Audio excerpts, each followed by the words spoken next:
Hey readers, I'm Brianna, welcome back to my channel. So today, if you guys have been following along on my channel, I am doing my reread of the Dark Element series and the Harbinger series of Jennifer L Armentrout. These are a trilogy and I think it's going to be another trilogy, but she hasn't really announced it. Right now it's a duology. And they are fantasy romances. They're said to be YA, but the writing is very, very advanced. I always compare Jennifer L Armentrout to Sarah J Maas. They're very, very similar.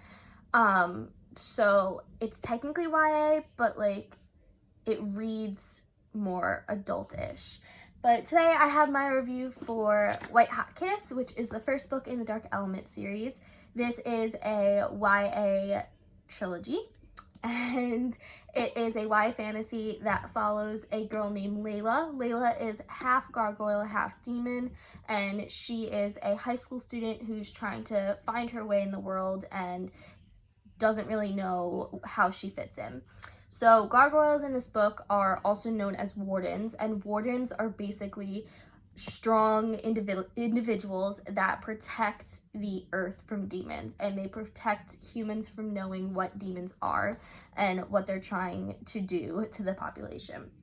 Layla has a unique ability that she's able to see souls and the color of souls. So at the center of a person, it's kind of like seeing an aura. If you've read like witch novels, that's what Layla can see. And the darker the color, the more misguided or the more bad deeds you've done in your life, and you're going to most likely end up going to hell. So Layla is able to see that.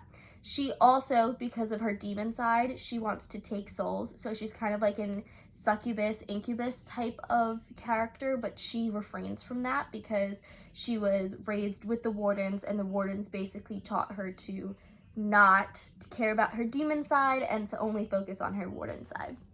So our other character who's on this cover is Roth. Roth is a demon, but he is a high-ranking demon. He actually has a human form, and he is pretty much a prince of hell. His name is Astaroth in this book. Roth is one of Layla's love interests, and he is just an incredible character.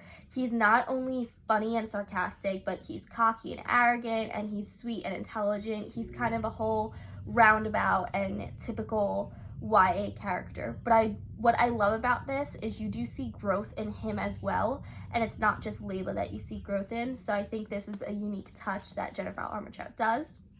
There's also another character in here who is also in the Harbinger series, and that is Zane.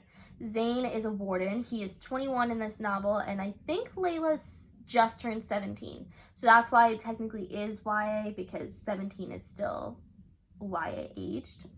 But Zane is the typical, I call him the boy next door, blonde, blue eyes, super nice and sweet, doesn't do anything wrong.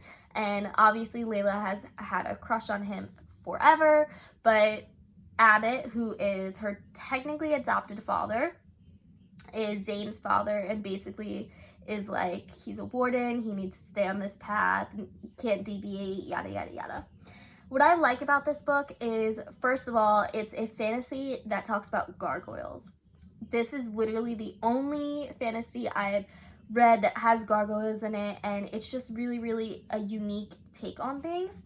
And what I also love about this book is it's a realistic fiction book. It doesn't take place in a fantasy world that other authors such as Sarah J Maas write about. It actually takes place in Washington, D.C. And I think that is so cool because you get to see real life places that they talk about. They talk about the Washington Monument and just the streets of DC and how busy it is. So it's unique in a way that you can kind of picture yourself there because it's a real life place, but it's fantastical elements that are included, such as demons and gargoyles and stuff like that.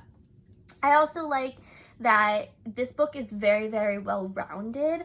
It's essentially can be a standalone because it is a flushed out plot from the beginning to the end, and it is like a complete book. Even though it's only, I think, just about 400 pages, it is a smaller fantasy book, but I feel like Jennifer L Armentrout just does a great job in character development, plot development, and everything in this series, and I just really, really love this book. And honestly, if you're new to reading, if you love Sarah J. Maas, if you love the typical YA fantasy, definitely check Jennifer L Armentrout out as an author herself and this series, because the series is just amazing. It's so good. I think it really should be a staple in what people read now, but it's not as popular as a typical YA novel. But overall, the reason why I'm doing this reread is because, one, this series is very, very special to my heart. This series I read, I must have been in 6th or 7th grade. When did this come out? This came out in like 2013, 2014. And I was in 6th grade, and that's when I started reading like mature books. I was always a mature reader, but obviously when you're 11 years old, 12 years old, you can't really read some of the YA books that are out there because the content is not what you should be reading at that age. It's very interesting. So I kind of went from like, if you know the Numbers series, I forgot the author, but the Numbers series where I think it's about a girl who can like see the day you die, but I remember loving that. There was another series about a guy who gets kidnapped, and I forgot why he's taken, but he gets taken for some reason. It's like a whole government facility. It's like a book series. But I kind of went from reading that to discovering Jennifer Armentrout and kind of the YA world and everything that involves that. But this book is just so good. I really think it's a great read for anyone. I think anyone would enjoy this. And I do know a lot of people know her newer books, but I really recommend reading the Dark Elements series because it gives you a background of everything that you need to know for the Harbinger series, and it also gives you the background characters as well.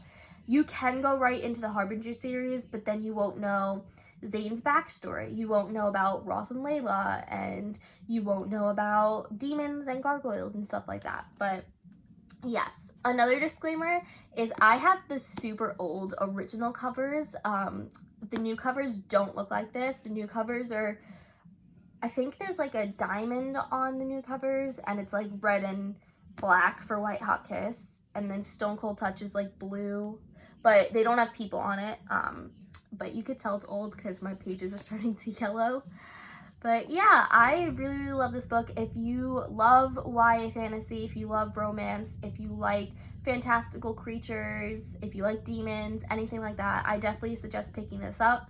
If you want to read along with me, definitely read along. I'm starting Stone Cold Touch today. Right now I'm filming this video on Friday, May 29th. So I should be doing pretty much a week of reading these books, and I'm going to do a review video after each book. Don't watch the review videos if you haven't watched this. I will try and not spoil, but once you get into a series, it's very hard to spoil the content in the series. But this book contains, well, this review contains no spoilers at all, so you can go in and kind of see more about the world. I just definitely pick up this read if you're looking for a new fantasy book to read. Super good. I love it so much, and I'll see you guys in my next video. Bye!